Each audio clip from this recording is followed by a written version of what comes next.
పడిపోయినటువంటి జీవితాన్ని తిరిగి లేపగలిగినటువంటి దేవుడు మన యేసయ్య. ప్రైజ్ లార్డ్, హల్లెలూయా. పాడైపోయిన జీవితాన్ని తిరిగి బాగు చేయగలిగినటువంటి దేవుడు మన దేవుడు. ఒకవేళ అశాంతితో ఒకవేళ ఉన్నట్లయితే నీ హృదయాన్ని శాంతితో నింపగలిగినటువంటి దేవుడు యేసుక్రీస్తు ప్రభువారు. ఆయనకు అసాధ్యమైనది ఏదీ లేదు. There is nothing impossible with God. దేవునికి అసాధ్యమైనది ఏది కూడా లేదు. ఉడికిన శారా గర్భాన్ని తెరిచినటువంటి దేవుడు ఆయన. ఎర్ర సముద్రాన్ని 2 పాయలుగా చేసినటువంటి దేవుడు ఆయన. చనిపోయిన లాజరును తిరిగి లేపినటువంటి దేవుడు ఆయన. ఎడారులో నదులను ప్రవహింపచేసినటువంటి దేవుడు ఆయన. మారా జనములు మధురంగా చేసినటువంటి దేవుడు నీ జీవితంలో అసాధ్యం అనుకునే వాటిని యేసు ప్రభువు సుసాధ్యపరచగలడు. Is the God who can make impossibilities into the possibilities. ఈ రాత్రి కాల సమయంలో దేవునికి అసాధ్యమైంది ఏది కూడా లేదు అనేటువంటి విషయాన్ని మీకు జ్ఞాపకం చేస్తున్నాను. గాబ్రియేలు దూత మరియతో మాట్లాడుతూ ఉంది, దేవునికి అసాధ్యమైనది ఏది లేదమ్మా. మరియా సందేహపడుతుంది. ఒక కన్యక గర్భవతి అవటం అది అసాధ్యం కదా అని మాట్లాడుతున్నప్పుడు గాబ్రియేలు దూత మాట్లాడుతూ ఉంది, దేవునికి అసాధ్యమైనది ఏదీ లేదు. దేవునికి అసాధ్యమైనది, మనుషుల వల్ల అసాధ్యమైనది దేవుని వల్ల సాధ్యమని మత్తయి సువార్త 11వ అధ్యాయంలో మనం చదువుతాం. ఈ రాత్రి కాల సమయంలో ఇక్కడ చాలామంది వాక్యాన్ని ఎరిగినటువంటి వారు ఉన్నారు, వాక్యాన్ని క్షుణ్ణంగా చదివినటువంటి వారు ఉన్నారు. కాబట్టి నేను పొడిగా వాక్యాన్ని చెప్పి వెళ్ళిపోవడానికి రాత్రి కాల సమయంలో ఇక్కడ లేను. కానీ సువార్తతో పాటు ఆత్మీయులు కూడా మీరు ఆత్మలో వర్ధుల నిమిత్తము కొన్ని శ్రేష్టమైనటువంటి మాటలు నేను చెప్పి ఈ ప్రాంతం నుంచి వెళ్ళాలని ఆశపడుతున్నాను. ఈ రాత్రి కాల సమయంలో నెహెమ్యా అనేటువంటి ఒక వ్యక్తి జీవితం గురించి మీతో మాట్లాడుతున్నాను. నెహెమ్యా ఏ విధంగా యెరూషలేము ప్రాకారాలను కట్టాడో, నెహెమ్యా ఏ రీతిగా యెరూషలేము గుమ్మాలను బాగు చేశాడో, అదే మన జీవితాల్లో కూడా ప్రభు ఎటువంటి కార్యాలు జరిగించగలుగుతాడో నెహెమ్యా గ్రంథం నుంచి కొన్ని శ్రేష్టమైన విషయాలు మీతో మాట్లాడిన ఆ వాక్య సందేశాన్ని ముగిస్తాను. గ్రంథాలు తెరిచినట్లయితే నెహెమ్యా గ్రంథము 4వ అధ్యాయం 6వ వచనాన్ని చదువుకుందాం. అయినను పని చేయుటకు జనులకు మనస్సు కలిగి ఉండెను గనుక మేము గోడను కట్టుచుంటిమి. ఆలోచన చేయండి.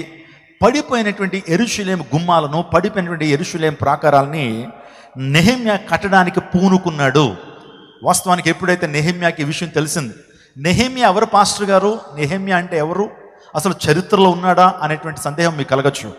బైబిల్ గ్రంథంలో ఒక వ్యక్తి గురించి రాయబడిందంటే ఆ వ్యక్తి చరిత్రలో ఉండి తీరతాడు. బైబిల్ అనేటువంటిది, Bible is the history and Bible is the mystery. బైబిల్లో చరిత్ర ఉంది, బైబిల్లో చాలా మర్మాలు ఉన్నాయి. ఒక గ్రంథం సత్యవేద గ్రంథంగా పిలువబడాలంటే ఆ గ్రంథానికి శాస్త్రీయ రుజువులు ఉండాలి. ఒక గ్రంథం సత్యవేద గ్రంథంగా పిలువబడాలంటే దానికి చారిత్రాత్మక ఆధారాలు ఉండాలి. ఒక గ్రంథం సత్యవేద గ్రంథంగా, నిజమైన గ్రంథంగా పిలువబడాలంటే దానికి పురాతత్వపు ఆధారాలు ఉండాలి. ఒక గ్రంథం సత్యవేద గ్రంథంగా పిలువబడాలంటే ప్రజల యొక్క ఆమోద యోగ్యత దానికి ఉండాలి. ఐదోదిగా ఒక గ్రంథానికి అది సత్యవేద గ్రంథంగా పిలువబడాలంటే అది దానికి డివైన్ అథారిటీ ఉండాలి, దైవిక అధికారం ఆ గ్రంథానికి ఉండాలి. ఈ 5 పరీక్షల్లో కూడా పరిశుద్ధ గ్రంథం విజయం సాధించింది. బైబిల్ గ్రంథంలో చాలా చారిత్రాత్మక ఆధారాలు ఉన్నాయి, శాస్త్ర రుజువులు ఉన్నాయి. ఏది కూడా అవాస్తవం కాదనేటువంటి విషయాన్ని మీకు జ్ఞాపకం చేస్తున్నాను. నెహెమ్యా అనేటువంటి ఒక వ్యక్తి ఉండేవాడు. ఆ వ్యక్తి అర్తహదస్త, చెప్పండి, అర్తహదస్త అనేటువంటి రాజు దగ్గర కప్ బ్యారర్ అంటే ఒక రకంగా చెప్పాలంటే గిన్నె అందించేవాడని దేవుని లేఖనం తెలుస్తూ ఉంది. అంటే ఆ గిన్నె అందించేవాడు రాజుకి చాలా ప్రాముఖ్యమైనటువంటి వ్యక్తి, ఎప్పుడు ప్రక్కనే ఉంటాడు. అతను ఎంగిలి చేయకుండా రాజు కనీసం నీళ్లు ముట్టడు, ఆహారం ముట్టడు. ఎందుకంటే మరి ఎవరు ఏ ఆహారం ఇస్తారో, ఒక విషయం కలిపిన ఆహారం పెట్టొచ్చేమో, అందుని బట్టి ముందుగా చెక్ చేయాల్సింది ఎవరు? నెహెమ్యా. ఒక నమ్మిన బంటు, రాజుకు చాలా నమ్మకస్తుడు. ఇటువంటి వ్యక్తికి తెలిసింది తన ప్రజలు ఇశ్రాయేలీలు యెరూషలేములో నివసిస్తున్నప్పుడు శత్రువులు వచ్చి యెరూషలేం ప్రాకారాలను కూలగొట్టారు, యెరూషలేం గుమ్మాల్ని పడగొడుతున్నప్పుడు ఆ విషయం తెలిసింది. వెంటనే భారంతో నింపబడ్డాడు. అయ్యో నా ప్రజలు, అయ్యో నా యొక్క బిడ్డలు, నా ప్రజలు చాలా ఇబ్బందులో ఉన్నారు. యెరూషలేం ప్రాకారాలు కూల్చబడితే శత్రువు యెరూషలేముకు వచ్చేస్తాడు, నా ప్రజలు నాశనం అవుతారని దేవుని ప్రజల పట్ల ఒక ప్రత్యేకమైన భారాన్ని కలిగినటువంటి వాడు నెహెమ్యా. వెంటనే తన జీవితంలో అనుకున్నాడు, ఎలాగన్నా సరే నేను మరలా యెరూషలేం ప్రాకారాలను తిరిగి కట్టాలి. దేవుడు నాకు ఎంత ఉన్నతమైన స్థానాన్ని అనుగ్రహించారు, మంచి పదవిని అనుగ్రహించారు. కాబట్టి ఈ పదవి ద్వారా నేను మాత్రమే సుఖపడటం కాదు, దేవుని ప్రజలకు ఏదైనా చేయాలి. ఈరోజు నా ప్రభు కుమార్ గారు ఉన్నారు.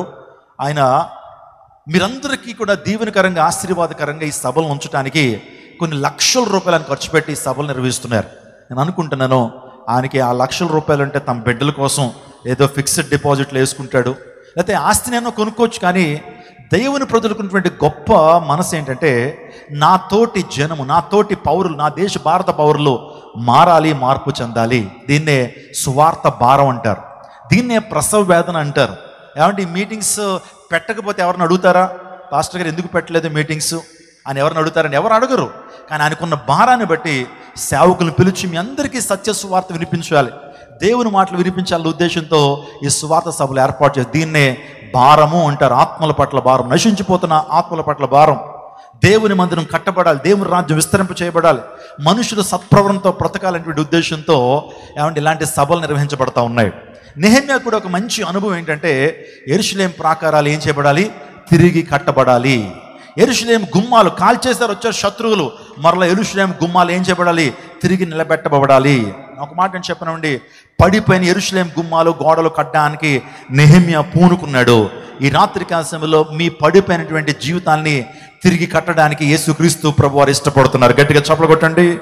ఒకవేళ మీ జీవితం కూడా పడిపోయిన స్థితిలో ఉందా? మీ జీవితం అశాంతితో ఉందా? కలవరంతో ఉన్నారా? గందరగోళ పరిస్థితుల్లో ఉన్నారా? రాత్రి నిద్ర పట్టలేని పరిస్థితి, మరణ భయం మీలో ఉందా?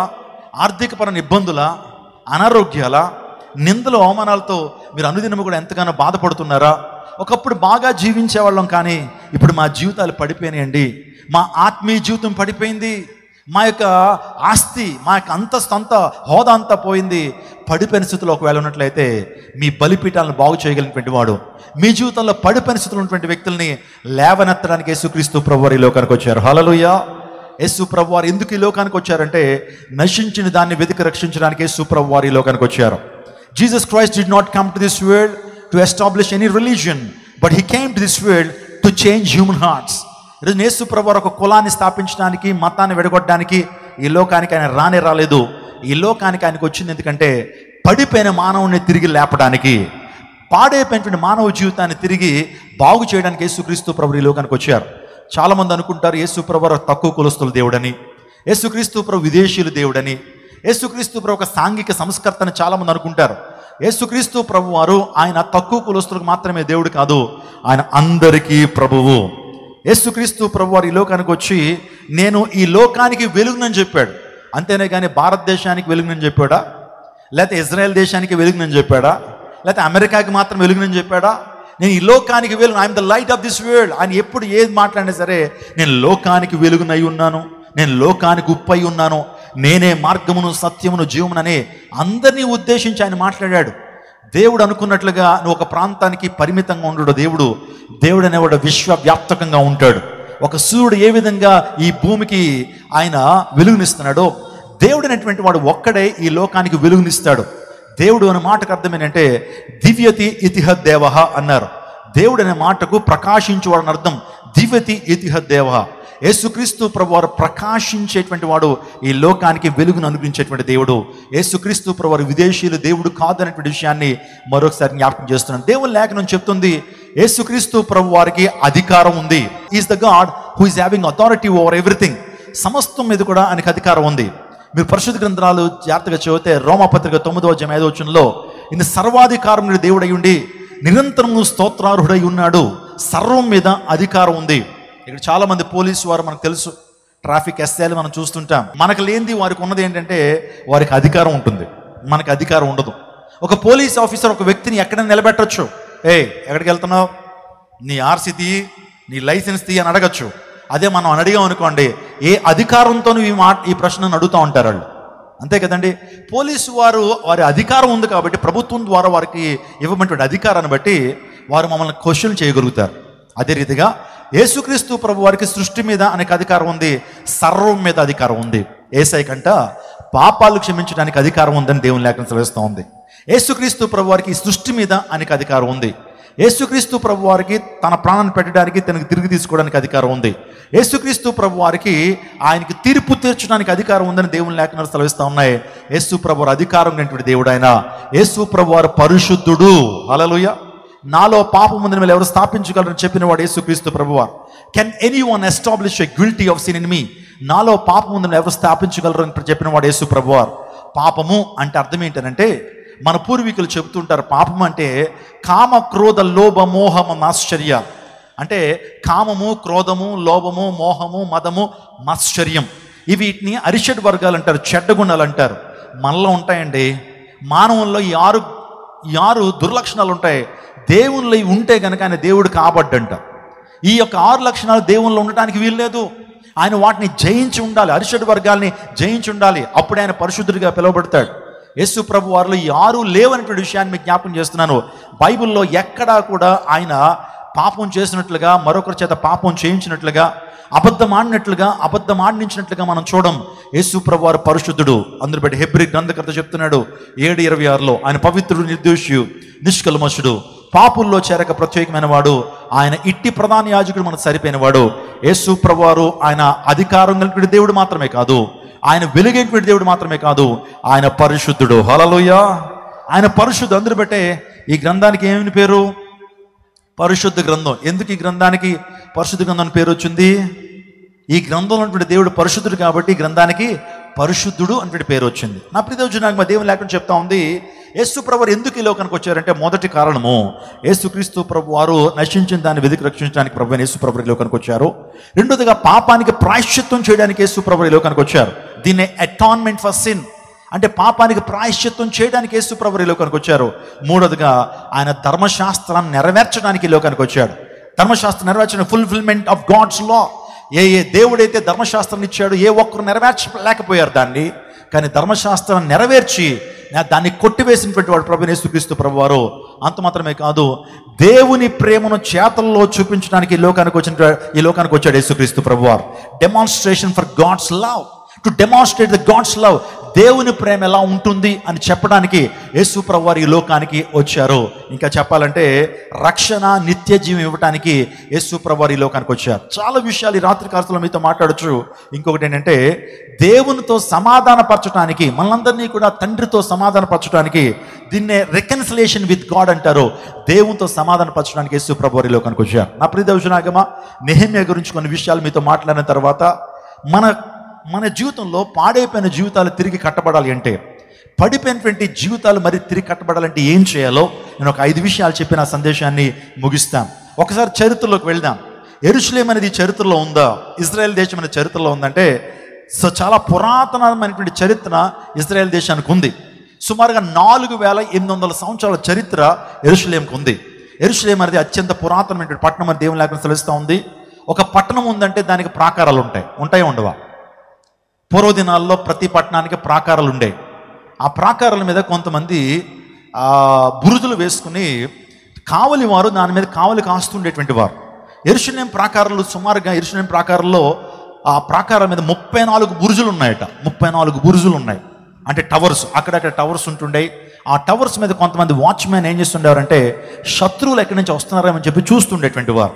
ఈ యొక్క యెరూషలేం ప్రాకారం గురించి చెప్పాలంటే నేను చరిత్రలోకి ఒకసారి వెళితే, యెరూషలేము యొక్క అర్థం ఏంటి? యెరూషలేం అనేటువంటిది మనం ఆలోచన చేస్తున్నప్పుడు ఈరే ప్లస్ షాలోం. చెప్పండి ఈ మాట, ఈరే ప్లస్ షాలోం రెండు కలిపితే యెరూషలేం అయింది. యెరూషలేం అంటే, షాలోం అంటే సమాధానం అని అర్థం. మనలో చాలామంది సలాం అని పిలుస్తూ ఉంటారు. షాలోం అంటే అర్థం ఏంటంటే సమాధానము. ఈరే ప్లస్ షాలోము, దేవుడే సమాధానం అనుగ్రహించేటువంటి వాడు. ఇంకో మాటలో చెప్పాడు సమాధాన పట్టణం అని అర్థం. యెరూషలేం అన్న మాటకు అర్థం ఏంటి? సమాధాన పట్టణం. ఈ యెరూషలేం యొక్క ప్రాకారాల యొక్క వెడల్పు, దాని యొక్క చుట్టుకొలత ఎంతంటే 2 మైళ్ళ దూరం అండి. 2.5 మైళ్ళు దూరం, చుట్టూరు కూడా 2.5 మైళ్ళు దూరం వస్తుంది. ఆ తర్వాత 12 గుమ్మాలు దీనికి ఉన్నాయి. యెరూషలేంకి 12 గుమ్మాలు ఉన్నట్లుగా మనం చూస్తుంటాం. ఆ తర్వాత యెరూషలేం గురించి చెప్పాలంటే చాలామంది యెరూషలేం నాశనం చేయడానికి ప్రయత్నం చేశారండి. 2 సార్లు టోటల్గా యెరూషలేం అనేది నాశనం అయినట్లుగా చరిత్రలో మనం అందరూ చూస్తుంటాం. 52 సార్లు యెరూషలేం దాడి చేయబడింది. 23 సార్లు యెరూషలేం ముట్టడి చేయబడింది. 44 సార్లు తిరిగి స్వాధీనపరచబడింది. నేను చరిత్ర చెప్తున్నాను, యెరూషలేం యొక్క చరిత్ర ఇది. ఈ యెరూషలేం ప్రాకారాలు శత్రువు వచ్చి కూల్చేస్తే అక్కడ ఉన్నటువంటి వారు నెహెమ్యాకి చెప్పారు, నెహెమ్యా యెరూషలేం ప్రాకారం కూలిపోయినాయి అయ్యా, శత్రువు వచ్చి యెరూషలేం ప్రాకారాలను కూల్చేశారు, గుమ్మాలను కాల్చేశారంటే ఏడుస్తాడండి నెహెమ్యా భారం కలిగినటువంటి వాడు. నెహెమ్యా అనే మాటకు అర్థం ఏంటంటే యెహోవా ఓదార్చును అని అర్థం. నెహెమ్యా అనే మాటకు అర్థం ఏంటి? యెహోవా ఓదార్చువాడు అని అర్థం. ఆ పేరు పెట్టుకున్నాడు. ఎప్పుడైతే నెహెమ్యాకి ఈ విషయం తెలిసినప్పుడు వెంటనే కృంగిపోతాడండి. వెంటనే రాజు దగ్గరికి వెళ్ళి, అయ్యా మా పట్టణం కాలిపోతుంది అయ్యా, నా ప్రజలు ఎంతో దీనస్థితిలో ఉన్నారు, నేను వెళ్ళి యెరూషలేము ప్రాకారాలు కట్టాలి అని ఏడ్చి దేవుని దగ్గర ఏడ్చాడు, ప్రలాపించాడు. రాజు హృదయాన్ని కూడా దేవుడు మారిస్తే రాజు సహాయం చేసి, నెహెమ్యా అయితే సెలవు పెట్టుకుని నువ్వు వెళ్ళయ్యా, వెళ్ళి మీ పట్టణము మీ యొక్క ప్రాంతం యొక్క ఆ ప్రాకారం పడగొట్టబడిన ఆ ప్రాకారాన్ని తిరిగి కట్టు అని రాజు కూడా పర్మిషన్ ఇచ్చి పంపుతాడు. ఆ టైంలో చరిత్ర అందరికీ తెలుసు. ఆ యెరూషలేము ప్రాకారాలను కట్టడానికి నెహెమ్యా ఎప్పుడైతే పూనుకున్న టైంలో దానికి అడ్డొచ్చారండి ముగ్గురు. వారిలో ప్రధానంగా చెప్పాలంటే సన్బల్లట్టు, టోబియా, గెషోమ్ అనేటువంటి వ్యక్తులు యెరూషలేము ప్రాకారాన్ని కడుతుంటే వచ్చి వెనకాల నుంచి, ఏం కడతావు నువ్వు, అంత మొనగాడువా నువ్వు, యెరూషలేము ప్రాకారాలు కట్టేటువంటి మొనగాడువా నువ్వు కడితే దీని మీద నక్కెలినా సరే పడిపోతాయి అని ఎంతగానో దేవుని పని ఆపడానికి ప్రయత్నం చేశారు వీళ్ళు. అయినా సరే నెహెమ్యా ఎంతో పట్టుదలతో తనకున్నట్టు విశ్వాసంతో 52 రోజుల్లో యెరూషలేము ప్రాకారాలను తిరిగి కట్టగలిగాడు. గట్టిగా చప్పలు కొడుతూ దేవుని నామపరచండి. మీకు ఈ చరిత్ర నెహెమ్యా గ్రంథంలో మీరు చదువుతారు. ఇప్పుడు నా అంశం ఏంటో తెలుసా? ఇప్పుడు నా అంశం ఏంటంటే, మన జీవితాల్లో కూడా మన ప్రాకారాలు ఒకవేళ కూలిపోతాయి, ఒకవేళ మన జీవితాలు కూడా పాడే పరిస్థితుల్లో ఉన్నట్లయితే, నీ ఆరోగ్యం పాడే పరిస్థితుల్లో ఉన్నట్లయితే, ఒకవేళ నువ్వు ఆర్థికంగా చితుకుపోయిన పరిస్థితుల్లో ఉన్నట్లయితే, ఒకవేళ ఆత్మీయంగా నువ్వు వెనుకకు జారిన వ్యక్తివి అయితే, మొదటి ప్రేమను విడిచిపెట్టిన వ్యక్తివి అయితే, వెనుకకు జారిపోయి మరలా లోకంలో కలిసిపోయి తిరిగి నేను కట్టబడాలి, తిరిగి నేను మరలా పునరుద్ధరించబడాలి, తిరిగి నేను పూర్వ వైభవాన్ని తిరిగి పొందుకోవాలని ఆశ కలిగినటువంటి వారు ఏం చేయాలో దేవుని వాక్యంలోంచి 5 విషయాలు చెప్తాను. మీరు జాగ్రత్తగా వింటే కనుక మునుపటి వైభవాన్ని మరలా తిరిగి పొందుకుంటారు. ఏ శాంతిని అయితే కోల్పోయారో మరలా ఆ తిరిగి శాంతిని మీరు పొందుకుంటారు. మీ జీవితంలో ప్రతి సమస్య నుంచి పరిష్కారాన్ని ప్రభువైన యేసుక్రీస్తు ప్రభువు ఈ రాత్రి కాలంలో నీకు ఇవ్వబోతున్నాడు. నిజం, దేవుని మాట వినటం ద్వారా దేవుని ఆశీర్వాదాన్ని పొందుకుంటావు. ఆశీర్వాదం పొందుకోవాలని ఎంతమందికి ఆశ ఉంది? రాత్రికాల సమయంలో నేను దీవించబడాలనేటువంటి కోరిక ఉందా? నేను ఒక మాట చెప్తున్నాను, మీరు దీవించబడాలి అంటే మీరు దేవుని మాటకు విధేయత చూపించడం నేర్చుకోవాలి. విధేయత ద్వారా దేవుని ఆశీర్వాదము, విధేయత చూపించకపోతే నువ్వు దేవుని ఆశీర్వాదాన్ని పొందుకోలేవు. దేవుని లేఖలలో మనం జాగ్రత్తగా చూస్తున్నప్పుడు పేతురు అనేటువంటి వ్యక్తి జాలరి, పేతురు అనేటువంటి వాడు ఒక చేపలు పట్టుకునే జాలరి. రాత్రంతా కూడా చేపలు పట్టాడు, ఒక్క చేపన పడిందా? ఒక్క చేప కూడా పడలేదు. నిరుత్సాహంతో చాలా బాధతో ఉన్నాడు. ఉదయకాల సమయంలో రాత్రంతా చేపలు పట్టాడు, ఒక్క చేప కూడా పడలేదు. ఇంక ఉదయకాల సమయంలో ఆ వల్లన్నీ కూడా ఏం చేసుకుంటున్నాడు? కడుక్కుంటున్నాడు. వల్లన్నీ కూడా బాగు చేసుకున్న టైంలో జగద్రక్షకుని యేసుక్రీస్తు ప్రభువు అదే గల్లే సముద్రానికి వచ్చాడు. ఉదయకాల సమయంలో వస్తే అక్కడ ఉన్నటువంటి వారికి కొంత సువార్త ప్రకటించడానికి ప్రభువు వారు వచ్చినప్పుడు పేతురు చాలా నిరాశలో ఉన్నాడు. తన వల్ల కడుక్కుంటున్నాడు, వల్ల బాగు చేసుకుంటే ఇంటికి వెళ్ళిపోదాం అనుకున్న టైంలో ప్రభువైన యేసుక్రీస్తు ప్రభువు గల్లే సముద్రం దగ్గరికి వచ్చి, పేతురు ఒక్కసారి నీ దోణి నాకు ఇస్తావా, నీ దోణిలో నిలబడి వీరికి వాక్యం చెప్తాను అన్నాడు. ఓకే, ఏదన్నా బంగారం అడుగుతున్నాడు, వెండి అడుగుతున్నాడు, దోణి అడుగుతున్నాడు, ఇద్దామని చెప్పి ఇచ్చాడండి. యేసు ప్రభువు ఆ దోణిలో నిలబడి అక్కడున్న ప్రజలకి సత్యసువార్త ప్రకటిస్తున్నప్పుడు యేసయ్య మాటలు వింటున్నాడు. ఆ మాటలు వినుట ద్వారా విశ్వాసం, వింటుంటే విశ్వాసం పెరుగుతూ ఉంది. అప్పుడు పేతురులో ఒక విశ్వాసం వచ్చింది. ఏంటంటే, ఎంతో కాలం నుంచి నా పూర్వీకులు సైతం ఆ మెస్సయ్య కొరకు ఎదురు చూస్తున్నాం, లోకరక్షకుడు అనేటువంటి వాడు అరుదిస్తాడు, కన్యగర్భం జన్మిస్తాడు అని యెషయా ప్రవచించిన ప్రవచనాలన్నీ కూడా ఈయనలో నెరవేర్చబడుతున్నట్లుగా గమనించాడు. ఈయన మాటలు ఏవో ప్రత్యేకంగా ఉన్నాయే, ఈయన యొక్క మాటలు ప్రత్యేకంగా ఉన్నాయి, దైవాధికారంతో ఈయన మాట్లాడుతున్నాడు, ఈయనే మెస్సయ్యేమో అనేటువంటి ఆ విశ్వాసం వినుట ద్వారా కలిగింది. అప్పుడు వాక్యం అంతా అయిన తదుపరి ప్రభువారు ఏమన్నారంటే, పేతురు చాలా నిరాశలో ఉన్నావు కదా, రాత్రంతా చేపలు పట్టావు కానీ ఒక్క చేప కూడా పడలేదు, ఇప్పుడు నేను చెప్తున్నాను, అలా లోతుకు వెళ్ళి కుడివైపు వలవేయి అన్నాడు. లోతుకు వెళ్ళి కుడివైపును వలవేయి అని ఒక ప్రాంతం చూపించాడు. అక్కడికి వెళ్ళి వలవేయి అన్నప్పుడు పేతురు వాస్తవానికి అప్పటికే వలలన్నీ కూడా బాగు చేసుకున్నాడు, ఇంటికి వెళ్ళిపోవడానికి సిద్ధంగా ఉన్నాడు. కానీ పేతురు ఒక మాట అంటాడు, నీ మాట చొప్పున నేను వల వేస్తాను. నీ మాట అన్నాడు, నీ మాట చొప్పున. అందరూ చెప్పండి, నీ మాట చొప్పున అన్నాడు. అంటే నేను నా యొక్క ఎక్స్పీరియన్స్ అంతా ప్రక్కన పెడుతున్నాను, నాకు చేపలు పడడానికి చాలా అనుభవం ఉంది, అనుభవాన్ని అంతా ప్రక్కన పెడుతున్నాను, రాత్రంతా ప్రయాసపడ్డాను కానీ ఒక్క చేప కూడా పడలేదు, కానీ నీ మాట చొప్పున వలవేస్తానని వెళ్ళి వలేసినప్పుడు తన జీవితంలో అంత సమృద్ధి ఎప్పుడు చూడలేదు. 2 దోణుల నిండా చేపలు పడినాయట. స్తోత్రం చెప్పండి, హల్లెలూయా. అంటే ఆశీర్వాదం అనేది ఎలా వచ్చింది అతనికి? విధేయత ద్వారా. ఈ రాత్రికాల సమయంలో నీవు కూడా దేవుని మాటకు విధేయత చూపించడం ద్వారా గొప్ప దీవెన పొందుకుంటావు. నయమాను అనేటువంటి కుష్ఠరోగి ఉన్నాడు. ఆ కుష్ఠరోగి ఎవరి దగ్గరికి వెళ్ళాడు? ఎలీషా దగ్గరికి వెళ్ళాడు. షోమ్రోలో ఉన్నటువంటి ఎలీషా దగ్గరికి వెళ్ళాడు. ఎలీషా అన్నాడు, నయమాను నువ్వు శుద్ధుడు కావాలంటే, నీ కుష్ఠరోగం నుంచి నువ్వు విడుదల పొందాలంటే నీవు మా దేశంలో యోర్దాన్ నదిలో 7 సార్లు మునుగన్నాడు. 7 సార్లు మునుగు. యోర్దాన్ నది ఎలా ఉంటుందో తెలుసు, కృష్ణా నదిలో ఉండదు. యోర్దాన్ నది చాలా మురిగ్గా ఉంటుంది. సో నేనేంటి దేవుని సేవడి దగ్గరికి వచ్చాను, చాలా బంగారం తీసుకొచ్చాను, వెండి తీసుకొచ్చాను, వస్త్రాలు తీసుకొచ్చాను. ఈయన నా బహుమానాలు తీసుకుని నెత్తిమీద చేసి ప్రార్థన చేసి పంపించకుండా వెళ్ళి నదిలో మునగమంటాడేంటి అని చెప్పి, ఇదేం కుదరదురా అని చెప్పి వెనక్కి వెళ్ళిపోయి ఉంటే నయమాను శుద్ధుడయ్యేవాడా? దేవుని సేవకుడి యొక్క మాట విన్నాడు, వెళ్ళి యోర్దాన్ నదులు 7 సార్లు మునిగాడు. పసిపిల్ల దేహం వల్ల అతని దేహం మార్చబడింది. Praise God. ఈ రాత్రి కాల సమయంలో దేవుని మాటకు విధేయత చూపించడం నేర్చుకో. నీ జీవితంలో అద్భుతాలు, ఆశీర్వాదాలు పొందుతావు. నీ జీవితంలో స్వస్థతను అనుభవిస్తావు. మన జీవితాలు కట్టబడాలి అంటే ఈ రాత్రి కాల సమయంలో నువ్వు ఏం చేయాలి?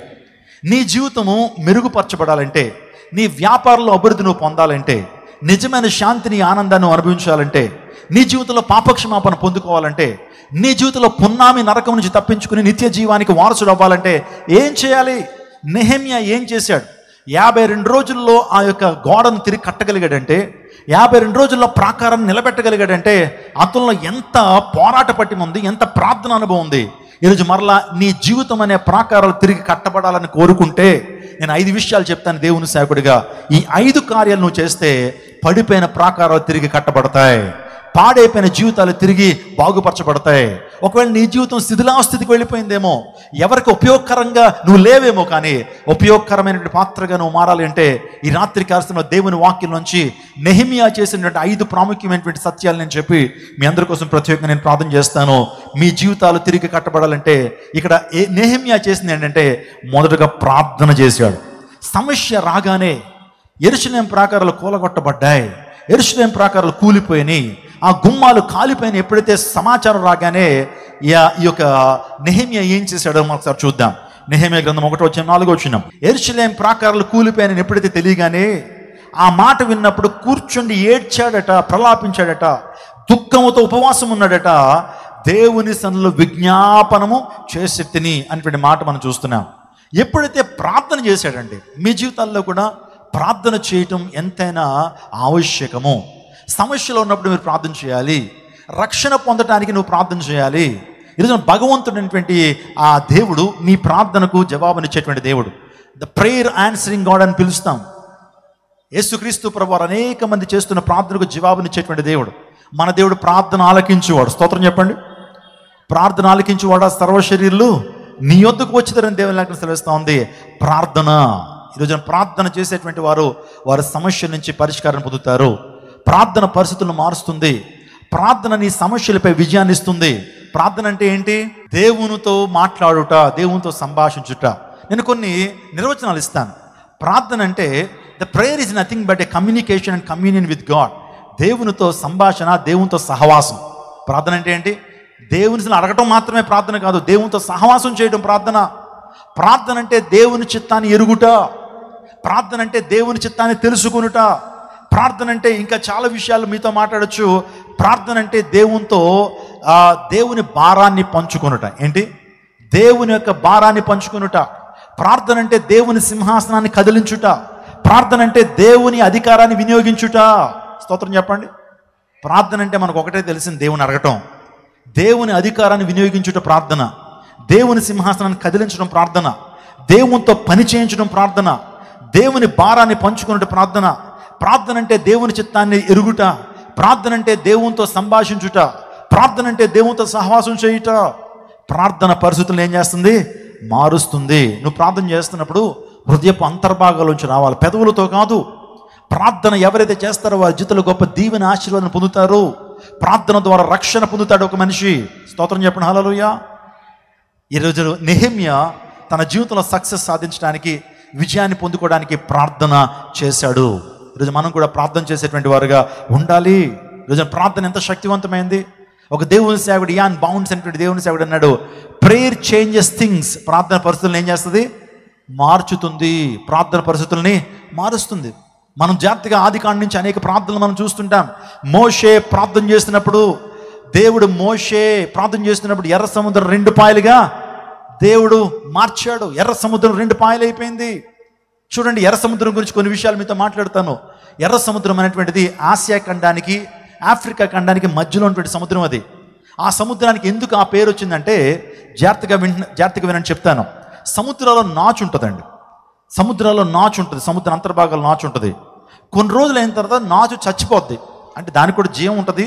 ఆ నాచు ఎండిపోద్ది లేదా చచ్చిపోయినప్పుడు ప్రతి సముద్రంలో ఉన్నటువంటి నాచు ఏమవుతుందంటే బ్రౌనిష్ కలర్లోకి వచ్చేస్తుంది. కానీ ఎర్ర సముద్రంలో ఉన్నటువంటి ఆ నాచు మాత్రం, ఈ పచ్చని నాచు అది చనిపోయిన తర్వాత ఎర్రగా మారిపోద్దండి. ఆ ఎర్రటి నాచు ఆ ఒడ్డుకు కొట్టుకొచ్చేస్తుంది అనమాట. లోపల ఉన్నటువంటి ఆ నాచు అంతా ఆ యొక్క ఒడ్డుకు కొట్టుకొచ్చేసినప్పుడు అదంతా ఎర్రగా ఉంటుంది అనమాట. ఆ నీళ్ళన్నీ ఎర్రగా మారిపోతాయి. అందుని బట్టి దానికి ఏమంటారంటే ఎర్ర సముద్రం అని పిలుస్తారు. అంత మాత్రమే కాకుండా చాలా రకరకాల ఆధారాలు ఉన్నాయి. ఎర్ర సముద్రం యొక్క లోతు చెప్తున్నాను, సుమారుగా 8,000 అడుగులు ఉండేటువంటి ఆ లోతు అయినటువంటి సముద్రం ఎర్ర సముద్రం.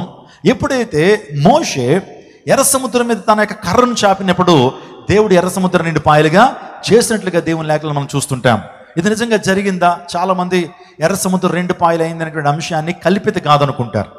ఇది ఎర్ర సముద్రం 2 పాయలు అవడం ఎలా సాధ్యం అండి అని చెప్పి ఇది ఒక కల్పిత కథ అని చెప్పేటువంటి వారు చాలామంది లేకపోలేదు.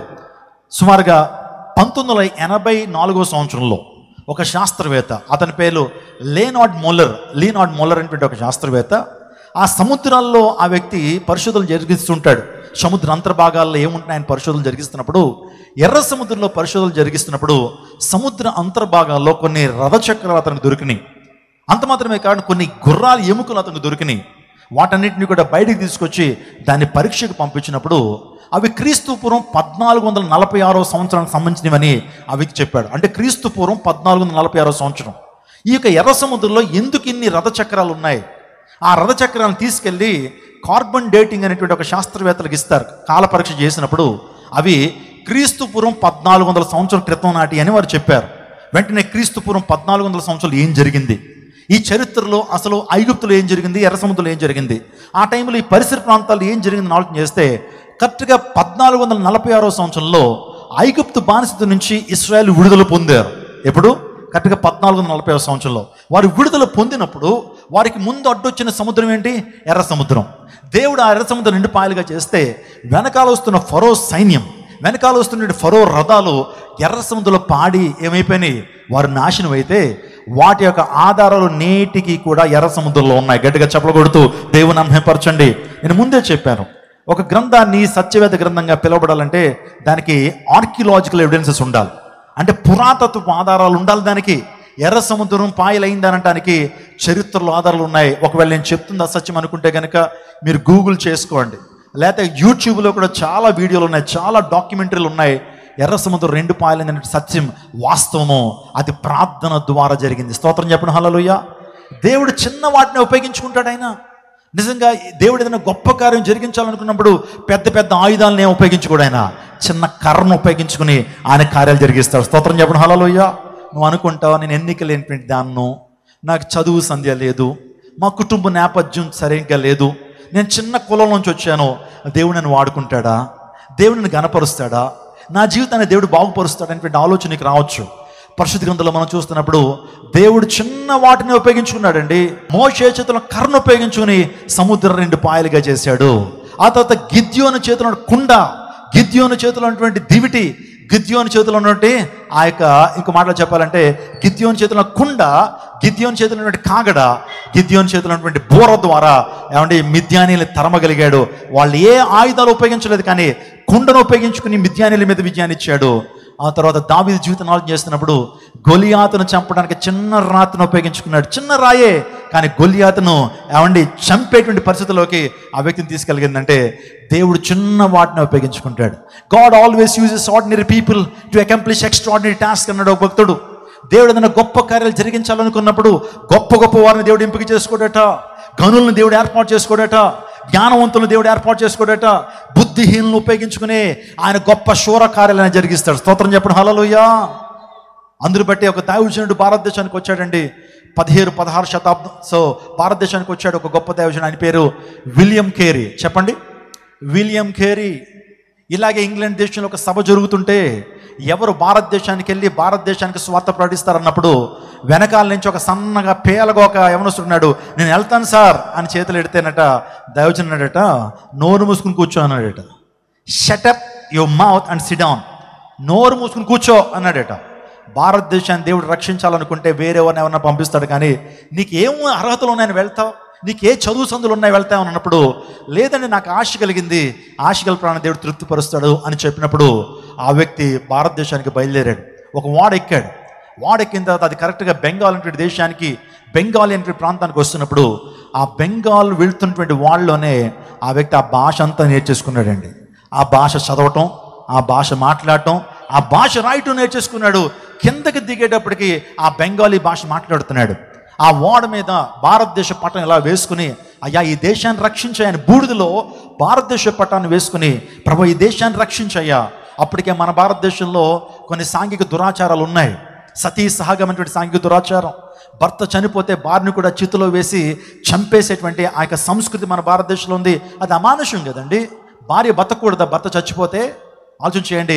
ఇలాంటి దురాచారాలను రూపుమాపాలని భారతదేశానికి వచ్చినటువంటి విలియం కేరీ ప్రార్థన చేశాడు. అనేక స్వార్థ ప్రకటించి ప్రపంచంలో భారతదేశపు గతిని మార్చగలిగినటువంటి వాడు. మీకు తెలుసండి, అప్పటి వరకు భారతదేశంలో న్యూస్ పత్రిక లేదు. ఈ దైవజనుడు న్యూస్ పత్రికలు ఉండాలి, వార్తాపత్రికలు ఉంటే అందరికీ విషయ పరిజ్ఞానం కావాలనే ఉద్దేశంతో ఆ వ్యక్తి కష్టపడి ప్రయాసపడి భారతదేశంలో మొట్టమొదటి వార్తాపత్రికను ప్రారంభించాడు. ఆ మొట్టమొదటి వార్తాపత్రిక పేరు సమాచార దర్పణ్. ఇప్పుడు మనకి వార్త, సాక్షి, ఆంధ్రజ్యోతి, ఆంధ్రభూమి చాలా వార్తాపత్రికలు వచ్చినాయి, కానీ మొట్టమొదటిసారిగా మన భారతదేశంలో వార్తాపత్రికను ప్రారంభించింది ఒక క్రైస్తవ పాస్టరు. ఆయన పేరు విలియం కేరీ. ఆ వార్తాపత్రిక పేరు చెప్పండి, సమాచార దర్పణ్. ఇప్పుడు మనందరికీ యూనివర్సిటీలు ఉన్నాయి కదండి. ఇది ఆంధ్ర యూనివర్సిటీ, ఉస్మానియా యూనివర్సిటీ పిల్లలను చదివిస్తున్నాం. కానీ అసలు భారతదేశంలో విశ్వవిద్యాలయం అనే కాన్సెప్ట్ని ప్రారంభించింది, ఆ యూనివర్సిటీని ప్రారంభించింది ఒక దేవుని సేవకుడు. ఆ దేవుని సేవకుడి పేరే విలియం కేరీ అయితే, ఆ విలియం కేరీ అయితే ఆయన ప్రారంభించినటువంటి ఆ కళాశాల పేరు, ఆ యూనివర్సిటీ పేరు సిరంపూర్ యూనివర్సిటీ. నేను చరిత్ర మీతో చెప్తున్నాను. సో ఒక దైవజనుడు భారతదేశానికి వచ్చి అనేక సాంఘిక దురాచారాలను రూపుమాపాడు. సతీ సహగం సాంఘిక దురాచారాన్ని ఆ టైంలో రాజా రామ్మోహన్ రాయ్ అనేటువంటి ఒక వ్యక్తితో చేతులు కలిపి విలియం బెంటిక్ మీద ప్రయాసపడి విజయాన్ని సాధించి భారతదేశంలో సతీ సాగం నన్ను రూపుమాపాడు.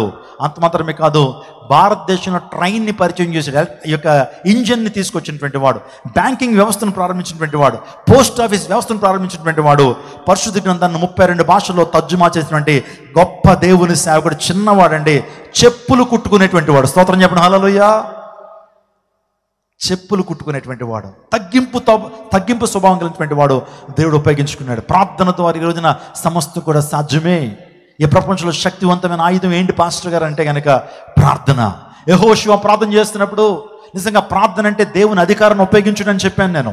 ఇక్కడ యెహోషువ దేవుని అధికారాన్ని ఉపయోగిస్తున్నాడు.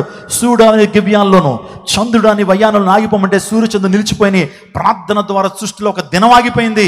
ప్రార్థనకు అంత గొప్ప శక్తి ఉన్నదనే విషయాన్ని జ్ఞాపకం చేస్తున్నాను. నా ప్రియ దేవుజనాగమా, ప్రార్థన ఎంత శక్తివంతమైందో ఒక చిన్న కథ చెప్తాను. ప్రాంతంలో చిన్న పరిచయం చేస్తున్నారండి. మహా అయితే 20 మంది వస్తున్నారు మందిరానికి. ఒక అద్దింట్లో ఉండి వారు పరిచయం చేస్తున్నప్పుడు వారికి 3 బిడ్డలు కలిగారు. ఒక ఆదివారం దినాన వారి ఇంట్లో ఒక భయంకరమైన అపస్తుతి దొరికింది. ఒక భయంకరమైన కార్యం జరిగింది. ఏంటనంటే ఆ 3 కుమారుల్లో ఆఖరోడు, చిన్న కుమారుడు ఇంట్లో పాక్కుంటూ వెళ్ళిపోయి ఒక నీటిలో పడిపోయాడండి. నీళ్ళ ట్యాంక్లో పడిపోయాడు. సంపులు అంటారు కదండి, అలాంటి సంపులో పడిపోతే ఆదివారం రోజున ఆ పాస్టర్ గారు చూడలేదు, పాస్టర్ గారు చూడలే. ఆ చిన్న కుమారుడు వెళ్ళి నీటిలో పడిపోవటం. కాసేపు అయిన తర్వాత బాబు ఎక్కడున్నాడని చూసేటప్పటికి ఆ గదిలో లేడు. వాడు పాక్కుంటూ వెళ్ళిపోయి ఒక నీటి ట్యాంకులో పడిపోతే తల్లి చూసింది. కాసేపు తర్వాత చూస్తే బోర్లా తిరిగి ఉన్నాడు. ఏమంటే ఆ బాబు ఏమైనాడు? నీటిలో బోర్లా పడిపోయి ఉన్నాడు. శరీరం అంతా నీలపు రంగులోకి వచ్చేసింది. పెదాలన్నీ కూడా ఏమో తెల్లగా మారిపోయినాయి. అప్పుడు వెంటనే ఆ తల్లి ఏడుస్తూ పైకి తీసి ఇక్కడ నాడి చూసిందండి. నాడి చూస్తే నాడి కొట్టుకోవట్లేదు. అతను గుండె దగ్గర ఇలా పెట్టింది. గుండె దగ్గర ఏమన్నా కొట్టుకుంటున్నది, ఏదైనా ప్రాణం ఉందేమని చూస్తే గుండె కూడా కొట్టుకోవట్లేదు. ఇంక గట్టిగా ఏడవడం ప్రారంభించింది. నా కొడుకో అని గట్టిగా ఏడుస్తుంటే చుట్టుపక్కల వాళ్ళందరూ వచ్చారు. ఏం జరిగిందంటే బాబు నీటిలో పడిపోయాడండి అంటే వాళ్ళందరూ అన్నారు, త్వరగా ఈ బాబుని హాస్పిటల్ తీసుకెళ్ళండి అన్నారు. వెంటనే హాస్పిటల్కి తీసుకెళ్తే హాస్పిటల్లో డాక్టర్ గారు సెటస్కోప్ తీసుకుని చెక్ చేసి అరగంట ముందు తీసుకొస్తే బాబుకి నేనన్నా వైద్యం చేసేవాడిని, బతికేవాడు. బాబు చనిపోయాడండి. ఈ యొక్క ఊపిరితిత్తుల నిండా నీళ్లు ఉన్నాయి. అందుని బట్టి బాబు చనిపోయాడు. ఇంటికి తీసుకెళ్ళి మీరు ఏం చేస్తారో చేయండి అని పంపించేశాడు. అలాంటి టైంలో ఇంటికి తీసుకొచ్చింది. ఆ తల్లి ఒక బ్రాహ్మణ కుటుంబం నుంచి రక్షించబడినటువంటి తల్లి. ఆమె చాలా నిష్ఠాగరిష్ఠులు. నిజంగా ఆ యొక్క బ్రాహ్మణ సాంప్రదాయాన్ని విడిచిపెట్టి యేసుక్రీస్తు ప్రభుని నమ్ముకున్నందుకు తన కొడుకు ఇలా అవ్వటం చాలా బాధ అనిపించింది. ప్రభువా, నేను నమ్ముకున్నానయ్యా, నాకు ఇలాంటి కార్యం జరిగింది ఏంటి, అయినా సరే నీ చిత్తానికి లోబడతానని ఆ కుమారుణ్ణి వరండాలో పడుకోబెట్టి కన్నీటితో ప్రార్థన చేస్తుంది. ప్రార్థనకు అసాధ్యమైనది ఏది కూడా లేదు కదా. అలనాడు లాజరు చనిపోయినప్పుడు 4 దినాలు సమాధిలో ఉన్నప్పుడు నీవు లాజరు సమాధి దగ్గరికి వెళ్ళి లాజరు బయటకు రా అన్నప్పుడు లాజరు బయటకు వచ్చాడు. నీ మాటలంత గొప్ప శక్తి ఉందయ్యా, నీ మాటలంత గొప్ప శక్తి ఉంది, ప్రార్థనకు అంత గొప్ప శక్తి ఉంది కదా అని దేవుణ్ణి అడుగుతుంది. ఆ తర్వాత అధికారి కుమార్తె యాయీరు అధికారి కుమార్తె చనిపోయినప్పుడు నువ్వు అధికారి ఇంటికి వెళ్ళి ఆ గదిలోకి వెళ్ళి తలితాకమని పిలిచావు, చిన్నదానా లే అంటే యాయీరు అధికారి కుమార్తె లేచి కూర్చుందయ్యా. అదేవిధంగా నాయిను గ్రామంలో విధవరాలు కుమారుడు చనిపోతే ఆ విధవరాలు కుమారుడు యొక్క పాడిని నువ్వు ముట్టుకున్నప్పుడు ఆ విధవరాలు కుమారుడు లేచి కూర్చున్నాడు కదా. నీకు అసాధ్యమైనది ఏది లేదు, నిన్న నేడు నిరంతరం ఏకరీతిగా దేవుడు అన్నావు. కాబట్టి ఈరోజు నా కుమారుని మీరు బ్రతికించండి అయ్యా, నీ చిత్తమైతే నీకు ఇష్టమైతే నా కుమారుని బ్రతికించు అని కన్నీటితో ఆ తల్లి పట్టుదలతో ప్రార్థన చేస్తే మరి దేవుడు ఏమనుకున్నాడో తెలియదు. కురిసినప్పుడు ప్రార్థన ఏం చేస్తుందో తెలుసండి, దేవుడు మన మీద ఉంచిన శాపాన్ని కొట్టివేసేస్తుంది. నినివే ప్రజల్ని దేవాదేవుడు శపించాలనుకున్నాడు, నాశనం చేయాలనుకున్నాడు. కానీ నినివే ప్రజలు ఎప్పుడైతే ఉపవాసం ఉన్నారో, రాజు సైతం గోనెపట్ట ధరించుకుని బూడిదలోకి వెళ్ళి కన్నీరు కార్చారో, దేవుడు ఆ పట్టణాన్ని ఏ విధంగా రక్షించి కాపాడాడో, నిజంగా ఆ కుమారుడు పట్ల దేవుడు కనికరాన్ని చూపించి ఆ కుమారుడికి 28 నిమిషాల తర్వాత ఆ బాబుకి దేవుడు జీవాన్ని ఇచ్చాడండి. గట్టిగా చప్పలు కొట్టండి. మరణించాడు అన్నటువంటి డాక్టర్ కూడా ఆశ్చర్యపోయే రీతిలో దేవుడు కార్యం జరిగిస్తే ఆ కుమారుణ్ణి అప్పుడు గమనించింది. ఏమండి, మన కుమారుడికి జీవాన్ని ఇచ్చాడు అని ఎప్పుడైతే తల్లి చెప్పిందో చూస్తే గుండె మెల్లగా కొట్టుకుంటుంది, నాడి మెల్లగా కొట్టుకుంటుంటే అప్పుడు ఆ కుమారుడికి నోట్లో ఉల్లిపాయ రసం, ముక్కులో వెల్లుల్లిపాయ రసం పోసి మసాజ్ చేస్తే ఆ నీటిని కక్కిస్తే కాసేపటికి లేచి కూర్చున్నాడు ఆ కుమారుడు. నిజంగా దేవుని కార్యాలు చాలా అద్భుతం. మన దేవుడు అద్భుతకరుడు, ఆశ్చర్యకరుడు, అధికారం కలిగిన దేవుడు. రోగాల మీద దానికి అధికారం ఉంది, మరణం మీద దానికి అధికారం ఉంది. ఎప్పుడైతే కార్యం జరిగిందో ఆ కుమారుని దేవుని కోసం పెంచాలనుకున్నారు. చక్కగా కుమారుడు పెరిగి పెద్దవాడు అవుతున్నాడు, హై స్కూల్ స్టడీస్కి వచ్చాడు, బాగా చదువుతున్నాడు. ఆ తర్వాత ఇంటర్మీడియట్కి వచ్చాడు, డిగ్రీకి వచ్చాడు, ఆ తర్వాత పీజీ చదివాడు, ఆ తర్వాత ఉన్నతమైన స్థానానికి వెళ్ళిపోతున్నాడు చదువులో. ఆ కుమారుడు యొక్క ఉద్దేశం ఏంటంటే తల్లిదండ్రులు సేవకులైనా సరే సేవ చేయకూడదు నేను, ఎందుకంటే సేవ చేస్తే అందరూ ఏమంటారు, మేము ఇచ్చిన దశమ భాగాల ద్వారా మీరు బతుకుతారు, మేము ఇచ్చిన చందాల వల్లే మీరు బతుకుతారు, మేము దశమ భాగం ఇవ్వకపోతే నువ్వు ఎలా బతుకుతామని చెప్పేటువంటి వారు లేరా? అందుని బట్టి ఈ మాటలన్నీ వింటున్నటువంటి ఆ కుమారుడు ఎప్పుడు జీవితంలో సేవ చేయకూడదు. ఆ తల్లిదండ్రులు పడుతున్న కష్టాలు, ఆ తల్లిదండ్రులు పడుతున్నటువంటి ఆ శ్రమలు చూసి ఎప్పుడు సేవ మంచి ఉద్యోగం చేయాలి, నెలకు 3 లక్షలు 4 లక్షలు సంపాదించి చక్కగా అలా ఎత్తుకు వెళ్ళిపోవాలనే ఉద్దేశంతో ఆ కుమారుడు అలా ఆలోచన చేస్తున్నప్పుడు ఆ కుమారుడు ఉన్నతమైన విద్యను అభ్యసించాడు. ఉన్నతమైన అభ్యసించి ఏమంటే ఒక ప్రాంతంలో ఉద్యోగం కూడా వచ్చేసి కొన్ని లక్షల రూపాయల జీతం కలిగి ఉద్యోగం పొందాడు. ఆ ఉద్యోగంలో ఎంత సంతోషిస్తున్నాడంటే, దేవుని సేవ చేస్తే ఇవన్నీ ఉంటాయా, అందరూ రాళ్ళు వేస్తారు, అందరూ సూటిపోటి మాటల చేత బాధిస్తారు, నేను చూడు ఈ యొక్క ఉద్యోగంలో ఎంత డబ్బు సంపాదిస్తున్నానో, కారు వస్తూ ఉంది, అనేకమైనటువంటి ఆ యొక్క ఫారిన్ ట్రిప్లు కూడా వస్తున్నాయని ఆనందిస్తున్న టైంలో ఒక రాత్రి కాల సమయంలో 2:30-3 గంటలకి ఆ కుమారుడికి దేవుడు ఒక దర్శనం చూపిస్తున్నాడు. ఆ దర్శనం ఏంటో తెలుసండి, తను కరెక్ట్గా 11 నెలల ప్రాయంలో ఉన్నప్పుడు ఏ రీతిగా నీటిలో పడ్డాడో, ఏ రీతిగా ప్రాణం వదిలేశాడో, ఏ రీతిగా ఆ తల్లి ప్రార్థన చేసిందో అవి కంటికి నిజంగా ఒక స్క్రీన్లో చూపిస్తున్నట్లుగా ఆ కుమారుడికి దర్శన రూపంలో చూపించి దేవుడు అన్నాడు, నీకు అందరికీ ఒక్కసారి నేను జీవాన్ని ఇస్తాను, ఒక్కసారి ఊపిరి పోస్తాను, నీకు 2 సార్లు ఊపిరి పోసాను, నా కోసం నువ్వు బ్రతకగలవా, నా సాక్షిగా నువ్వు జీవించగలవా అని ఎప్పుడైతే దేవుడు చివరిలో ఒక ప్రశ్న వేయగానే ఆ ప్రశ్నకు లోబడినటువంటి ఆ వ్యక్తి మరుసటి రోజున ఆఫీస్కి వెళ్ళి తన యొక్క ఉద్యోగాన్ని రాజీనామా చేసి సంపూర్ణ సేవకి ఆ కుమారుడు వచ్చేసాడండి. అలా వచ్చినందుకు దేవుడు సిగ్గుపరచులా. తన తలాంతులు ఏదైతే ఉన్నాయో, తన చదువు ఏదైతే ఉందో, తను నేర్చుకునే తలాంతుల ద్వారా దేవుడు తను ఉపయోగించుకోవడం మొదలుపెట్టాడు. దేవుడు గొప్ప కార్యాలు తన ద్వారా జరిగిస్తూ ఉన్నాడు. ఎంతమంది అయితే ప్రార్థన చేస్తూ ఉన్నారో, జీవం కోల్పోతున్నటువంటి వారి కొరకు ప్రార్థన చేస్తున్నప్పుడు తనకున్న అభిషేకం ఏంటంటే జీవముని పొందుకున్నారు అనేక మంది. అనారోగ్యంతో ఉన్నటువంటి వారి కోసం ప్రార్థన చేస్తున్నప్పుడు దేవుడు కార్యాలు చేస్తూ ఉన్నాడు. ఐసీయూలో ఉన్నటువంటి వారి కోసం ప్రార్థన చేస్తున్నప్పుడు వారు స్వస్థత అనుభవిస్తూ ఉన్నారు. దేవుడు ఆ వ్యక్తిని అనేక ప్రాంతాల్లో, అనేక రాష్ట్రాల్లో, అనేక జిల్లాల్లో, అనేక దేశపు రాజ్యాల్లో, అనేక ప్రధానుల ముందు, అనేక మంది మంత్రుల ముందు నిలబెట్టి సుమారుగా 54 దేశాలు త్రిప్పి సువార్తను అందింపచేసి ఈ రాత్రికాల సమయంలో గుంటూరులో మీ ముందు నిలబడి దేవుని వాక్యం అందించేటువంటి గొప్ప కృపా కుమారుడికి దేవుడు అనుగ్రహించారు. ఇప్పటి వరకు చెప్పిన సాక్ష్యం నాదేనండి. ఒక అసాధారణమైన వ్యక్తిని, జీవం కోల్పోయినటువంటి వ్యక్తిని, మరణించిన వ్యక్తిని దేవుడు తిరిగి లేపి మీ ముందు రోజు సజీవ సాక్షిగా దేవుడు నిలిపాడంటే ప్రార్థన. దేవునికి అసాధ్యమైంది ఇది. నువ్వు అనుకుంటున్నావు ఇలాగే చెప్తారు అనుకుంటున్నావు, కానీ నువ్వు ప్రార్థన చేయడం ద్వారా పడిపోయిన ప్రాకారాలు ఏం చేయబడతాయి? తిరిగి కట్టబడతాయి. నువ్వు ప్రార్థన చేయడం ద్వారా నీ జీవితంలో ఒకవేళ పడిపోయిన స్థితిలో ఉన్నావా, అనారోగ్యంతో నువ్వు పడిపోయిన స్థితిలో, షుగర్, బీపీ, థైరాయిడ్, పీసీఓడి, నిజంగా నీ జీవితం అనేకమైన సమస్యలు ఉన్నాయా? ప్రార్థన చేయి. ప్రార్థన ద్వారా నువ్వు ఆరోగ్యాన్ని పొందుకుంటావు. హిజ్కియా చేసిన ప్రార్థన బట్టి దేవదేవుడు 15 సంవత్సరాలు తిరిగి ఆయుష్ను హిజ్కియాకి ఇచ్చాడు. ఈరోజు ప్రార్థన ద్వారా అద్భుతాలు జరుగుతాయి. నెహెమ్యా చేసింది అదే. విషయం తెలియగానే ఆ మాట విన్నప్పుడు నేను కూర్చుండి ఏడ్చి దుఃఖముతో ఉపవాసం ఉండి విజ్ఞాపన చేసి తిని వెంటనే రాజు దగ్గర నుంచి ఒక సమాచారం వచ్చింది. ఏమయ్యా నీరసంగా ఉన్నావేంటి, ఏంటి అలా దిగులుగా ఉన్నావేంటి, ఏంటి రోజులాగా యాక్టివ్గా లేవేంటి అని రాజు అడిగాడు. వెంటనే చెప్పేసి, ఎలాగా ఆనందంగా ఉండమంటారయ్యా, నా మందిరం కూలగొట్టబడింది, నా యొక్క పట్టణం యొక్క ప్రాకారాలు కూలగొట్టబడ్డాయి, నా ప్రజలు ఎంతో దుస్థితిలో ఉన్నారు, నా ప్రజలు, నా ఆత్మీయులందరూ కూడా ఇబ్బందిలో ఉన్నారయ్యా, ఎలా సంతోషంగా ఉండమంటారు?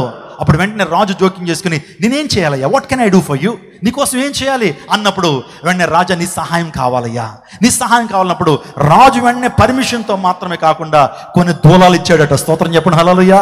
ఆ యొక్క ప్రాకారాలు కట్టడానికి, గుమ్మాలు కట్టడానికి ఏమంటే సైన్యాన్ని పంపించాడు. ఒక గవర్నర్గా ఆ ప్రాంతానికి, అధికార ప్రతినిధిగా ఆ ప్రాంతానికి వెళ్ళడానికి రాజు యొక్క హృదయాన్ని దేవుడు మార్చాడు. స్తోత్రం చెప్పండి. నువ్వు చేస్తున్న ప్రార్థన ద్వారా అధికారుల హృదయాన్ని దేవుడు మారుస్తాడు. అధికార హృదయాల్ని నీటి కాలువలో హృదయాన్ని మారుస్తానని దేవుడు వాగ్దానం చేశాడు. ఈ రాత్రి కాస్త నా ప్రియదేవచనాగమ ప్రార్థన ద్వారా అద్భుతాలు జరుగుతాయి. రెండోది మనం ఆలోచన చేస్తూ ఉన్నప్పుడు ప్రార్థన చేశాడు. రెండోదిగా నెహెమ్యా చేసిందంటే ఆసక్తిని కనుపరిచాడు. ఏంటి? దేవుని పని పట్ల ఆసక్తిని కనుపరిచాడు. కట్టుటకు నన్ను పంపుడి అని ఆసక్తితో రాజును వేడుకున్నాడట. స్తోత్రం చెప్పండి. కట్టుటకు నన్ను పంపుడి అనే ఆసక్తితో రాజును వేడుకు. మీరు ఇంటికి వెళ్ళిన తర్వాత నెహెమ్యా గ్రంథము 2వ అధ్యాయం 5వ వచనం చదివితే ఆ మాటలు చూస్తారు. ఆసక్తి ఉండాలా. మన జీవితాల్లో కూడా దేవుని అద్భుతాన్ని పొందుకోవాలంటే నీకు కూడా ఆసక్తి ఉండాలండి. వాక్యాన్ని వినే విషయంలో ఆసక్తి ఉండాలా. ప్రజలకు ఆసక్తి దేని మీద? ఈ రోజున డబ్బు సంపాదన మీద ఆసక్తి చూపిస్తారు, లేకపోతే పాపం చేయటం నిమిత్తం మనిషి ఆసక్తిని కనుపరుస్తాడు, వ్యర్థంగా జీవితాన్ని జీవించడానికి ఆసక్తిని కనపరుస్తుంది. ఈ రోజున దేవుని పనుల మీద, దేవుని మీద నువ్వు ఆసక్తిని కనపరచాలి. ఆశగల ప్రాణం దేవుడు ఏం చేస్తాడు? తృప్తిపరచాడు. నీకు వేటి మీద ఉందా ఆసక్తి? వేటి మీద ఉందా ఆసక్తి? దేవుని కార్యాల పట్ల ఆసక్తి ఉండాలి. దేవుని లేఖనం చెప్తుంది వేటి యందు మనకు ఆసక్తి ఉండాలంటే ప్రార్థన యందు ఆసక్తి కలిగి ఉండాలి. యాకోబు 5:14లో ఏలియా గురించి చెబుతూ చదవండి ఒకసారి. ఏలియా మనలాంటి స్వభావం కలిగిన మనుషుడే, కానీ ఆసక్తిగా ప్రార్థన చేసినప్పుడు 3.5 సంవత్సరాలు కనీసం వర్షం ఎన్నో మంచి అయిన కురవలేదని యాకోబు పత్రిక ద్వారా మనం చదువుతూ ఉంటాం. ఏలియా అంటే దావీదు రోషం కలిగిన దేవుని ప్రవక్త. అతడు ప్రార్థన చేసినప్పుడు ఆసక్తిగా ప్రార్థన చేశాడట. ఎలా చేశాడు చూడండి. ఆరాధన మామూలుగా చేయటం వేరు, ఆసక్తితో చేయటం వేరు. దేవుని వాక్యాన్ని మామూలుగా వినటం వేరు, ఆసక్తిగా వినటం వేరు. ప్రార్థన మామూలుగా చేయటం వేరు, ఆసక్తిగా చేయటం వేరు. నాకు నిజముగా మొర్రపెట్టు వారిని అంటాడు. అంటే మామూలుగా మొర్రపెట్టడం వేరు, నిజముగా మొర్రపెట్టడం అనేటువంటి విషయాన్ని మనం దేవుని సన్నిధిలో మనం చూస్తుంటాం. ఈ రాత్రి కాలంలో ఆసక్తి కనుపరచాలి. ప్రార్థన యందు మనకు ఆసక్తి ఉండాలి. దేవుని వాక్యాన్ని చదివే విషయంలో, దేవుని వాక్యాన్ని వినే విషయంలో, దేవుని వాక్యాన్ని ప్రకటించే విషయంలో, దేవుని వాక్యాన్ని అనుసరించే విషయంలో ఆసక్తి కనపరచాలి. నా ప్రియదేవచనాగమ, మీరందరూ చక్కగా దేవుని వాక్యాన్ని వింటున్నారు. విన్నటువంటి వాక్యాన్ని మీ హృదయంలో ఏం చేయాలి? నాటబడాలి, దాన్ని అనుసరించాలి. దేవుని వాక్యాన్ని విని వెళ్ళిపోవడం కాదు, దేవుని వాక్యాన్ని అనుసరించాలి. We must doers of God's word. దేవుని వాక్యాన్ని అనుసరించేటువంటి వ్యక్తులుగా ఉండాలా. దేవుని వాక్యాన్ని విని విడిచిపెట్టేటువంటి వారు దీవెని పొందుకోలేరు, కానీ దేవుని వాక్యాన్ని మన జీవితంలో అప్లై చేయాలి. అర్థమవుతుందండి? దేవుని వాక్యాన్ని మన జీవితంలో అనుసరించాలా. మీరు చక్కగా మెడికల్ షాప్లో మంచి మందు కొనుక్కున్నారు, ట్యాబ్లెట్లు కొనుక్కున్నారు, కానీ వాటిని వేసుకోకుండా ఇంట్లో అలమరలో పెట్టారు. జబ్బు తగ్గుతుందా? చక్కగా ఇంటికి వెళ్ళిపోతున్న బిర్యానీ కొనుక్కున్నారు, ఆకలి బాగా వేస్తూ ఉంది, బిర్యానీ కొనుక్కుని ఇంట్లో ఫ్రిడ్జ్లో పెట్టారు. ఆ రాత్రి ఆకలి తీరుతుందా మీకు? దేవుని వాక్యాన్ని కూడా మన జీవితంలోకి మనం అనుసరించాలి, అప్లై చేయాలి. ఆ తర్వాత మనం చూస్తూ ఉన్నప్పుడు ప్రభు కార్యాలు యందు కూడా ఆసక్తిని కనపరచాలి. దైవజనంలో శ్రేష్టమైనటువంటి కార్యక్రమాన్ని ఇక్కడ ఏర్పాటు చేస్తున్నప్పుడు ఈ కార్యాలు యందు కూడా నువ్వు ఆసక్తి చూపాలా. ప్రభు కార్యాభివృద్ధి యందు ఎల్లప్పుడూ కూడా ఎలా ఉండాలి? ఆసక్తి విషయంలో మాంజులు కాక ఆత్మ యందు తీవ్రత గలవారై ఉండమని దేవుని ఇక్కడ సెలవిస్తూ ఉంది. ఆత్మ విషయంలో ఎలా ఉండాలి? తీవ్రత కలిగి జీవించాలి, ప్రభువుని సేవించాలి. రోమపత్రిక 12 మాట మనం చూస్తూ ఉంటాం. ఆత్మ యందు తీవ్రత కలిగి జీవించాలి.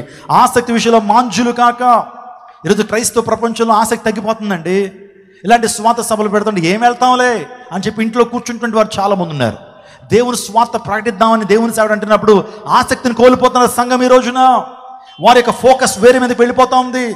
ఏమంటే టెలిఫోన్స్కి ఈరోజు చాలా మంది బానిసలు అయిపోతున్నారు.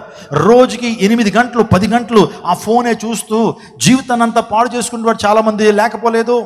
ప్రార్థన అంటే ఆసక్తి ఉండదు, దేవుని వాక్యాన్ని చదువుతామంటే ఆసక్తి ఉండదు, కుటుంబ ప్రార్థన చేద్దామంటే బిడ్డలకు ఆసక్తి ఉండదు, సినిమాకి వెళ్దామంటే చాలా ఆసక్తి కనపరుస్తారు.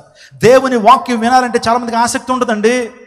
ఇక్కడ దైవజనులు ప్రభు కుమార్ గారు చక్కగా లైటింగ్ అరేంజ్ చేసి మంచి మ్యూజిక్ ఏర్పాటు చేసి చక్కగా మంచి స్టేజ్ చేసి వినండి అయ్యా శుభవార్తను మంచి వార్తను వినండి అంటే ఎంతమంది వచ్చారు ఇక్కడికి? మీ హృదయాల్ని మార్చేటువంటి వాక్యం, నిత్య జీవాన్ని ఇచ్చేటువంటి దేవుని వాక్యం.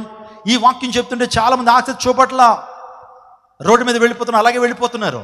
అదే ఇక్కడే రికార్డింగ్ డ్యాన్స్ వేస్తే ఎంతమంది ఈ ప్రాంతంలో స్టిక్ అయిపోతారు, ఎంతమంది ఈ ప్రాంతంలో ఉండిపోతారు. అలాగా ఆలోచన చేయండి.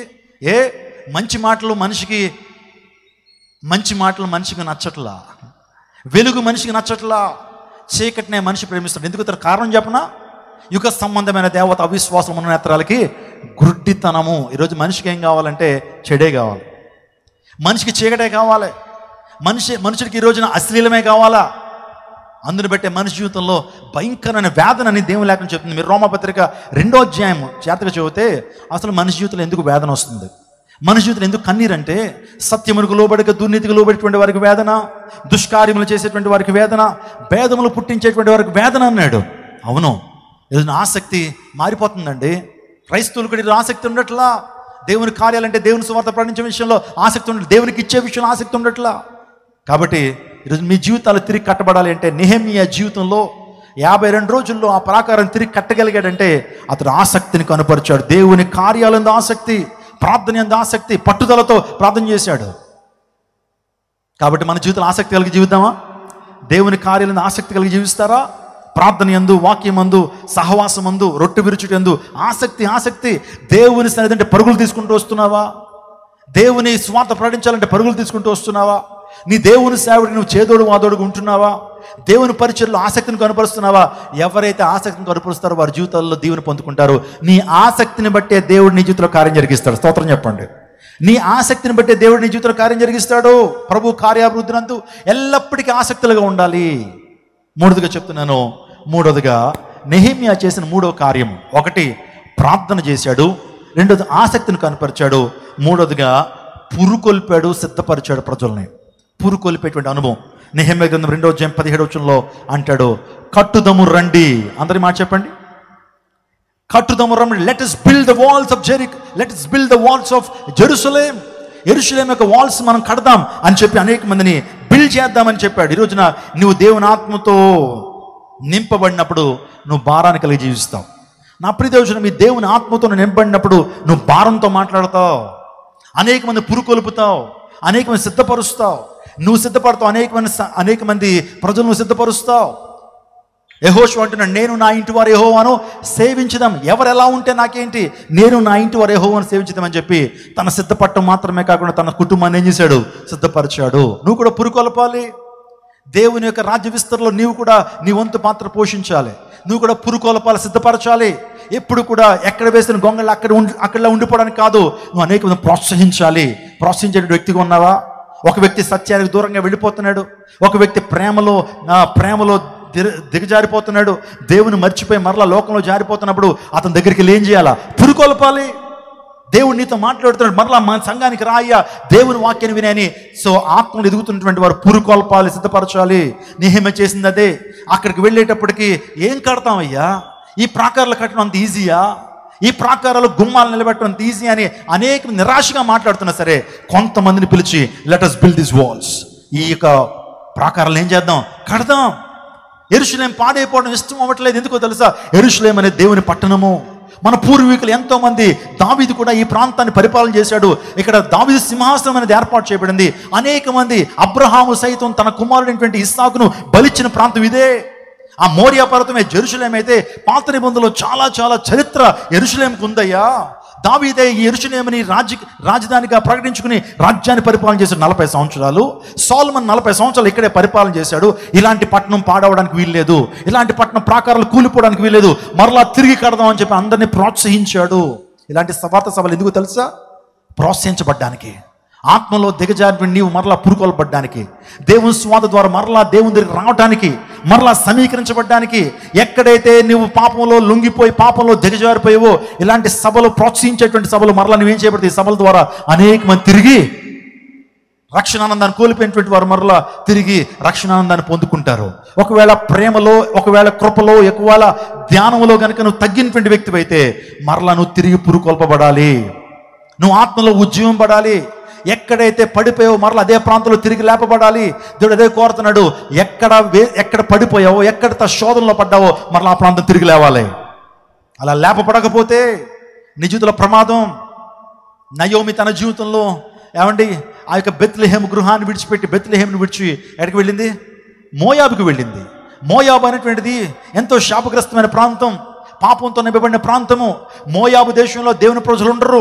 కానీ ఇక్కడ కరువు వచ్చిందని చెప్పి మోయాబు దేశానికి వెళ్ళి ఎంత నష్టాలు ఊబిలోకి వెళ్ళిపోయింది. భర్తను కోల్పోయింది, ఆ తర్వాత కుమారులను కోల్పోయింది. తన జీవితం ఎంతో దుర్భరం అయిపోయింది. కుమారులు కూడా కోల్పోయింది. ఆ టైంలో ఎంత మొత్తుకున్నా సరే తన జీవితంలో మరలా తన భర్తను తిరిగి పొందుకోగలుగుతుందా? తన బిడ్డలు మరలా తిరిగి పొందుకోగలుగుతుందా? 2 కోడలు మాత్రం ఉండిపోయారు. వార్ప, మరొకళ్ళు ఎవరు? రూతు. మిగిలిపోతే పెద్ద కోడలు అయితే ముద్దు పెట్టుకుని వెళ్ళిపోయింది. కానీ చిన్న కోడలు ఒక మంచి తీర్మానం తీసుకుంటుంది. అత్తమ్మ, నీ ప్రజలే నా ప్రజలు, నీ దేశమే నా దేశం, నువ్వు నీ దేవుడే నా దేవుడు, నీ జనమే నా జనము, నువ్వు ఎక్కడ చనిపోతావు నేను అక్కడే చనిపోతానని ప్రభువుని ఎరిగినటువంటి ఆమె అత్తమ్మతో పాటు మళ్ళీ ఎక్కడికి వచ్చింది? ఏమంటే ఎక్కడికి వచ్చింది? బెత్లెహేమునికి వస్తే అందరూ అంటున్నారు, నయోమి ఏమాత్రం సంపాదించావేంటి? ఎంత బంగారం కూడబెట్టావేంటి? ఎంత వెన్ను కూడబెట్టావు అంటే కూడబెట్టింది ఏమీ లేదు. దేవుని విడిచి, దేవుని మరిచి మోయాబు దేశానికి వెళ్ళి సమస్తాన్ని కోల్పోయాను, రిక్తురాలుగా మారినాను, నా భర్తను బిడ్డను కోల్పోయాను. ఇంక నన్ను ఏమనొద్దు, నయోమి అనొద్దు. ఏమనమంది? మారా అనమంది. ఎందుకంటే చేదైపోయింది. కానీ మరలా పురుకొల్పబడింది నయోమి. తన పురుకొల్పడం మాత్రమే కాకుండా రూతుని పురుకొల్పుతా ఉంది. అమ్మా, నీవు ఈ ప్రాంతంలో, బెత్లెహేమ్ అనేటువంటి ప్రాంతంలో బోయేజ్ అనేటువంటి ఒక మంచి రైతు ఉన్నాడు, చాలా మంచివాడు, మనకు బంధువులు అవుతారు వాళ్ళు. నువ్వు వెళ్ళు, అక్కడికి వెళ్ళి ఆయన పాదాల దగ్గర పడుకో, చక్కగా నూనె రాసుకో, చక్కగా కొత్త బట్టలు వేసుకో, అక్కడికి వెళ్ళి అతని దగ్గర ఆ పాదాల దగ్గర నువ్వు అలా ఉండు అని ప్రోత్సహించింది. ఎవరు? నయోమి. నిజంగా అలా ప్రోత్సహించమండి రూతు అక్కడికి వెళ్ళి, అందరిలో కంటే రూతు ఒక ప్రత్యేకంగా ఎప్పుడైతే కనిపించిందో బోయేజు రూతును వివాహం చేసుకున్నాడు. స్తోత్రం చెప్పండి. తిరిగి వారి జీవితాలు కట్టబడ్డాయి, తిరిగి వారి జీవితాలు తిరిగి నిర్మించబడ్డాయి, ప్రాకారాల వల్ల తిరిగి కట్టబడ్డాయి. నిజంగా దేవాదేవుడు ఆ బోయేజు రూతు ద్వారా దేవాదేవుడు గొప్ప కార్యాలు జరిగించడం మొదలుపెట్టాడు. ఆ రూతు బోయేజు సంతానం నుంచే యేసుక్రీస్తు ప్రభువారు ఆ సంతానం నుంచి వచ్చాడు. ఎంత దీవెన, ఎంత ఆశీర్వాదం. ఈరోజు పడిపోయిన స్థితిలో ఉంటే నీవు తిరిగి లేపబడాలి. ఒక మాట చెప్తున్నాను, ఏమనొస్తున్నారా? మీరు ఏ స్థితిలో అయితే ఉన్నారో ఆ స్థితిని బట్టి మీరు బాధపడద్దు. ఎందుకు అక్కడికి వెళ్ళిపోయారని బాధపడద్దు, కానీ బయటికి రావాలని కోరుకోండి. ఒకళ్ళు వ్యసనాలతో ఉన్నారా, ఒక వ్యభిచారమైనటువంటి పాపంలో మీరున్నారా, బాధపడుతున్నా, విడిచిపెట్టాలని కానీ విడుదల నీకు రావట్లా. మద్యపానము, ధూమపానము, డ్రగ్స్ తీసుకునేటువంటి అలవాటు, ఏ రకమైన పాపంలో ఈ రాత్రి కాలంలో ఉన్నా సరే నువ్వు లేపబడాలి, పురుకొల్పబడి లేపబడాలని కోరుకుంటే దేవుడు ఖచ్చితంగా ఉన్నత స్థితికి నిన్ను నడిపిస్తారు. తప్పిపోయినటువంటి కుమారుడు గురించి మనకు తెలుసు. ఒక తండ్రికి 2 కుమారులు ఉంటే పెద్ద కుమారుడు బాగానే ఉన్నాడు, కానీ చిన్న కుమారుడు ఒకరోజు తండ్రిని అడుగుతున్నాడు, నీ ఆస్తిలో నాకు భాగం ఇచ్చేయి అన్నాడు. ఒరే, నువ్వు ఇంకా చిన్నోడురా, ఒకవేళ బతికుండగానే ఆస్తిని పంచిస్తే నా దేశ చట్టాల ప్రకారం తండ్రి చచ్చిపోయినట్టు, నేను బతికుండగానే ఆస్తి ఇస్తే నేను చచ్చిపోయినట్టురా, నేను తదనంతరం నీకు అందరికి వస్తుంది తప్పించంటే లేదు, నువ్వు చచ్చిపోయినట్టే నా దృష్టిలో, ఆస్తినిచ్చే అంటే ఆస్తినిచ్చేసాడండి. ఆస్తిని తీసుకున్నాడు, డబ్బును తీసుకుని దుర్వ్యాపారం చేస్తున్నాడు, దూరదేశానికి వెళ్ళి వేశ్యలతో సాంగత్యం చేస్తున్నాడు. ఒకరు ఎంత పరిస్థితి వచ్చిందంటే అన్నీ ఉన్నప్పుడు స్నేహితులందరూ అతనితో ఉన్నారు, కానీ ఎప్పుడైతే అన్నీ కోల్పోయాడో ఒక్క స్నేహితుడు కూడా తన దగ్గర లేరు. ఈరోజు లోక ప్రేమలు చెప్పమంటారా? నా ప్రియదేవజనాగమా, లోక ప్రేమలు ఎలాంటివో చెప్తాను చూడండి. లోక ప్రేమలు ఎంత అల్పమైనవో చెప్తాను చూడండి. భార్య భర్తల ప్రేమ ముందు నుంచి బంధువుల దగ్గర నుంచి వస్తా. బంధుమిత్రుల ప్రేమ బంగారం వరకు ఉంటుందట. బంధుమిత్రుల ప్రేమ ఎప్పటి వరకు ఉంటుంది? మన దగ్గర బంగారము వెండి ఆస్తిపాస్తులు ఉన్నంతకాలం బంధువులు మనతో ఉంటారు, ప్రేమిస్తారు. ఏమీ లేకపోతే మన ఇంటికి ఎవరిని వస్తారా? మన దగ్గర ఏమీ లేకపోతే వాళ్ళ పెళ్ళికి పిలుస్తారా? పిలవరు. బంధుమిత్రుల ప్రేమ బంగారం వరకే ఉంటుంది. అర్థమైందా? రెండోదిగా ఆలుమగల ప్రేమ అనురాగం వరకే ఉంటుందట. ఆలుమగలు కూడా లోక ప్రేమలు చెప్తున్నాను. ఆలుమగలు అంటే భార్యాభర్తల మధ్య ప్రేమ కూడా వారిద్దరి మధ్య అనురాగం, వారిద్దరి మధ్య కూడా ఆప్యాయత, వారిద్దరి మధ్య ఇన్ఫాక్చుయేషన్, మోహం ఉన్నంతకాలమే ఉంటుందట లోకపరమైన ప్రేమలో. ఎప్పుడైతే వారిద్దరి మధ్య ఆ ఇన్ఫాక్చుయేషన్ పోతుందో ఇంకా ఇద్దరినిద్దరు ద్వేషించుకుంటారు. పెళ్ళైన కొత్తలో భర్త అంటాడు, అసలు నువ్వు దేవతలో ఉన్నావే అంటాడు. ఎలా ఉన్నావు? అబ్బా ఏం అందం అసలు నీది, ఎంత అందంగా ఉన్నావు, దేవత వలే ఉంటావు అంటాడు భర్త. కానీ పెళ్ళైనటువంటి కొన్ని నెలలు అయిన తర్వాత, కొన్ని సంవత్సరాలు, ఒక 5-6 సంవత్సరాలు అయిన తర్వాత ఆ దేవతని అంటాడు, దయ్యం అని పిలుస్తాడు. నువ్వు ఎప్పుడైనా నీ ముఖం ఎప్పుడైనా అద్దంలో చూసుకున్నావా? ఎంత అసహ్యంగా ఉన్నావు చూసావా అని మాట్లాడుతూ ఉంటాడు. ఆమె దేవత కొనిపెట్టి ఆమె దయ్యంగా మారిపోవడానికి కారణం ఏంటి? ఏం తగ్గుతుంది? ప్రేమ.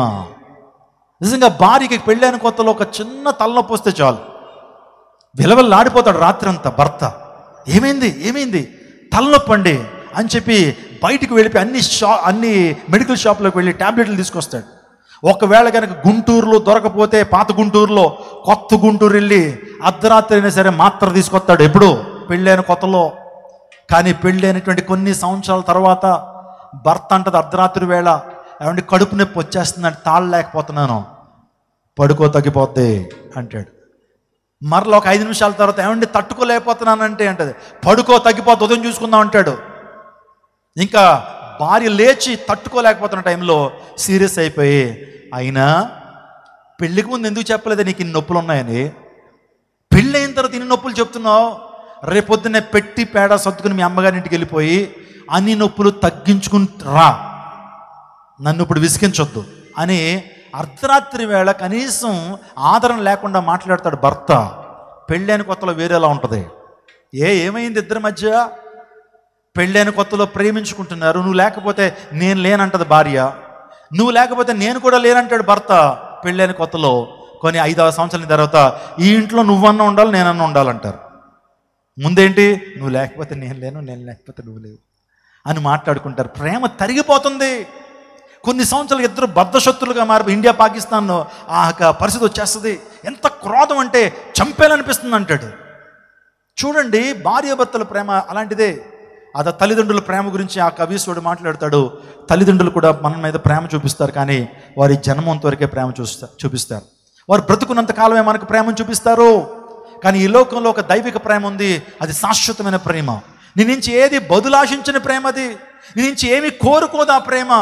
ఆయనే మన ప్రభువైన యేసుక్రీస్తు ప్రభువు. శాశ్వతమైన ప్రేమతో నేను ప్రేమించున్నాను, విడువక నీ ఎడల కృప చూపుచున్నాను.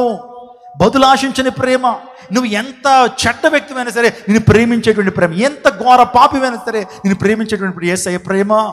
వస్తావు ఈ రాత్రికాల సమయంలో? తప్పిపోయిన కుమారుడు ఆ దుర్వ్యాపారం చేశాడు, వేశ్యలతో సాంగత్యం చేశాడు, చివరికి ఎలా అయిపోయాడు తెలుసండి? పందులు పొట్టు తినడానికి కూడా ఆలోచించట్లేదు. పందులు పొట్టు వెళ్ళి తింటుంటే పందులు వచ్చి తోసేస్తే, నా తండ్రి ఇంట్లో కూలి వంట కూడా సమృద్ధిగా ఆహారం ఉంటుంది, ఇక్కడ నేను ఆకలికి చచ్చిపోతున్నానే అని చెప్పి బుద్ధి వచ్చిందట.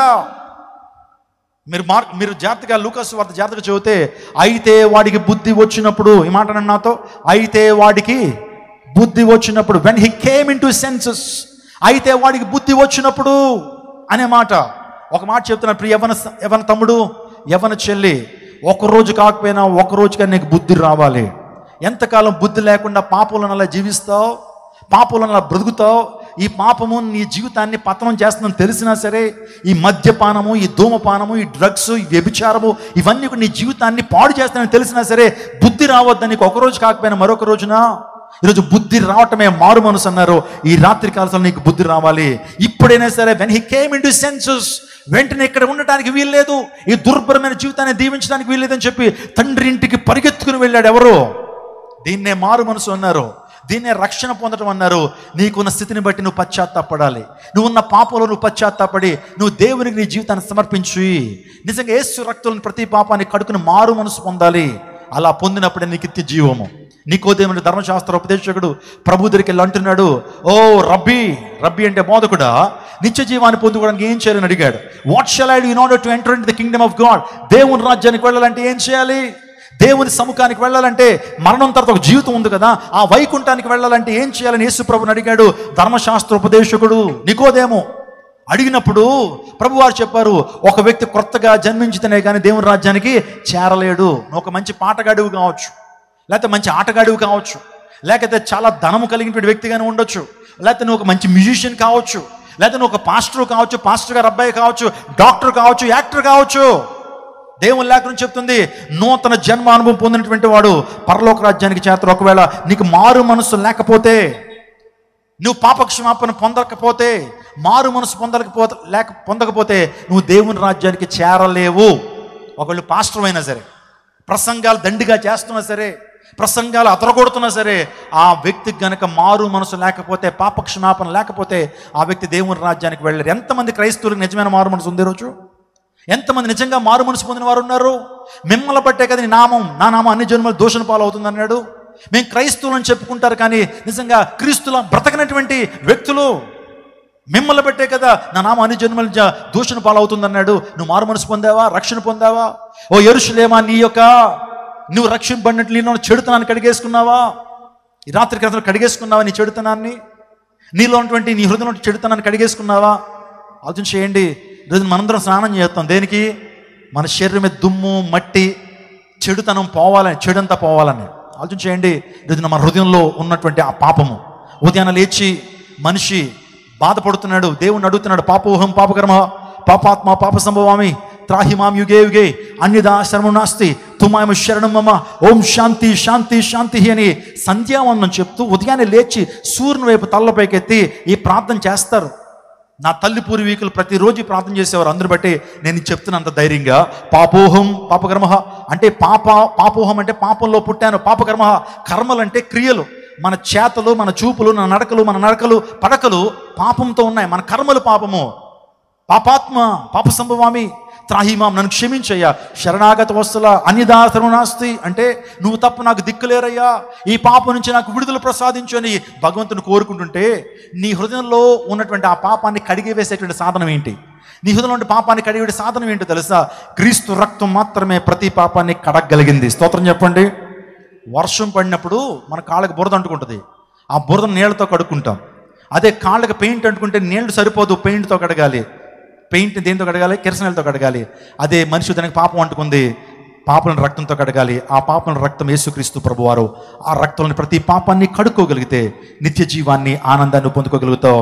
శత్రువుకు భయపడకుండా మీరు ఉండగలిగినప్పుడు మీ జీవితంలో తిరిగి కట్టబడతాయి. సకల ఆశీర్వాదములకు కారణభూతులైన మా ప్రభు ఈ రాత్రి కాల సమయంలో ఈ ప్రాంతాలన్నీ ప్రభు మీరు ప్రేమించి, నాయన పాస్టర్ ప్రభు కుమార్ గారిని, ప్రభువారి సంఘాన్ని ప్రేమించి, గెరీజిము రక్షణ సంఘాన్ని దీవించి, ప్రభు ఇంత మంచి సభలను ఈ ప్రాంతంలో ఏర్పాటు చేయడానికి దేవ సేవకుడిని మీరు పురుకొల్పినందుకు నీకు స్తోత్రాలు. ఈ రాత్రి కాల సమయంలో దేవుని వర్తమానాన్ని విన్నటువంటి ప్రతి ఒక్కరూ యేసు నామములో దీవించబడుదురు గాక. ఎవరైతే ఈ ప్రాంతంలో దీర్ఘకాలిక రోగాలు, తాత్కాలిక రోగాలతో ఎవరైతే బాధపడుచున్నారో, సిలువలో కార్చిన రక్తము ద్వారా నీ ప్రజలు గొప్ప స్వస్థతను అనుభవించుదురు గాక. ఎవరైతే ప్రభు ఈ ప్రాంతంలో రక్షణ లేకుండా మారు మనసు పొందాలని ఆశపడుతున్నారో, వారి జీవితంలోని రక్తము చేత వారి ప్రతి పాపాన్ని కడుక్కుని రక్షణ పొందాలని ఆశపడుతున్నారో, వారి ఆశ యేసు నామములో తీర్చబడును గాక. ఆర్థికపరమైన ఇబ్బందులతో ప్రభు ఈ ప్రాంతానికి వచ్చినటువంటి వారు యేసు నామములో ఆర్థికపరమైన సమస్య నుంచి గొప్ప పరిష్కారాన్ని పొందుకునుదురు గాక. ఎవరైతే ఈ ప్రాంతంలో ఏకాంగులుగా ఉన్నారో, వివాహం కొరకు ఎదురు చూస్తున్నారు, యేసు శక్తి కలిగిన నామంలో వారు ఏకాంగులు సంసారులుగా మార్చబడుదురు గాక. గర్భఫలము లేనిటువంటి వారు యేసు నామములో గర్భాలు దాల్చుదురు గాక. ఈ యొక్క గుంటూరు పట్టణం యేసు నామములో దీవించబడును గాక. ఈ ప్రాంగణంలో ఎవరైతే నిరాశలో ఉన్నారో తండ్రి, భయం గుప్పిట్లో ఉన్నారో, ఆత్మహత్య చేసుకోవాలనే తలంపులతో ఈ ప్రాంతానికి వచ్చారో, వారికి గొప్ప ధైర్యాన్ని, ప్రభు గొప్ప స్ఫూర్తిని వారు పొందుకునుదురు గాక. యేసు నామములో ప్రభు ఇక్కడ మీటింగ్ నిర్వహిస్తున్నటువంటి సేవకుల కుటుంబం, వారికి సహకరిస్తున్నటువంటి బిడ్డలు యేసు నామములో దీవించబడి ఆశీర్వదించబడుదురు గాక. గుంటూరు పట్టణాన్ని చేతులు పెడుతున్నాను తండ్రి. ఇంకా రక్షించబడినటువంటి వారు అనేక మంది ఉన్నారు, వారు కూడా రక్షణ మార్గాన్ని మీరు తెలియచెప్పండి తండ్రి. దీనుని అల్పుణ్ణి ఈ రాత్రి కాల సమయంలో నీ పాత్రగా, నీ బూరగా నన్ను వాడుకున్నందుకు నీకు స్తోత్రాలు తెలియపరుస్తూ యేసు శక్తి కలిగిన నామములో అడిగి వేడుకొంచున్నాము తండ్రి. ఆమేన్ ఆమేన్.